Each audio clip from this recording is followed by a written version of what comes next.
ইতিহাসে এমন কিছু ন্যায় বিচারের ঘটনা রয়েছে যা শত শতাব্দীর পরেও মানুষের পাথর হয়ে যাওয়া হৃদয়কে নরম করে দেয়। চোখ দিয়ে অশ্রু ঝরায় তেমনি এক অবিস্মরণীয় ঘটনা ঘটেছিল অর্ধ পৃথিবীর খলিফা হযরত ওমর রাদিয়াল্লাহু তাআলা আনহু এর শাসনকালে। তখন পবিত্র ঈদের আগের দিন, চারদিকে আনন্দের আমেজ, কিন্তু খলিফার ঘরে কোনো উৎসবের ছোঁয়া ছিল না। হঠাৎ তার স্ত্রী এসে বললেন, আমাদের জন্য নতুন কাপড়ের প্রয়োজন নেই, কিন্তু আমাদের ছোট বাচ্চাটি ঈদের নতুন জামার জন্য খুব কাঁদছে, তাকে কি একটা জামা কিনে দেওয়া যায় না? খলিফা মলিন মুখে জবাব দিলেন, এই মুহূর্তে আমার কাছে 1 টাকাও নেই।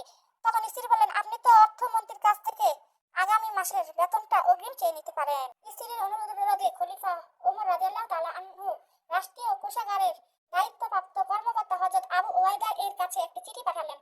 চিঠিতে লিখলেন, আমাকে আগামী 1 মাসের বেতন থেকে কিছু টাকা অগ্রিম প্রদান করা হোক। অর্ধ পৃথিবীর পরাক্রমশালী শাসকের এমন নিঃস্ব চিঠি দেখে অর্থমন্ত্রীর চোখে পানি চলে এলো।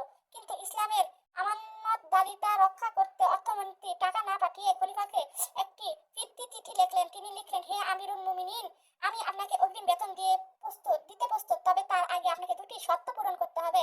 1 নম্বর, গ্যারান্টি দিতে পারবেন যে আগামী 1 মাস আপনি পৃথিবীতে জীবিত থাকবেন। আর 2 নম্বর শর্ত, যদি বেঁচেও থাকেন তবে জনগণ আপনাকে অগ্রিম 1 মাস খলিফা দায়িত্ব রাখবে। এই গ্যারান্টি কি আপনার কাছে আছে?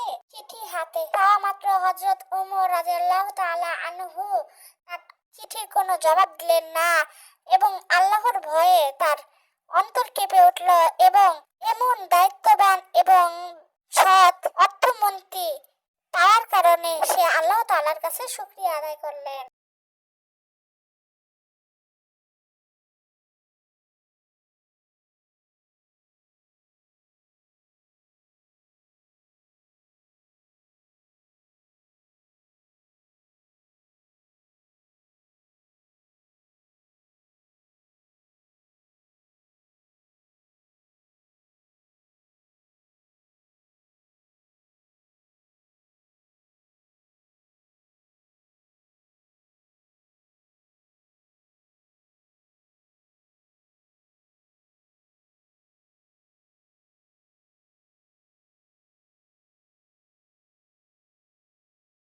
যারা যারা এমন সুন্দর ঘটনা আরও শুনতে চান তারা অবশ্যই সাবস্ক্রাইব করে পাশে থাকবে।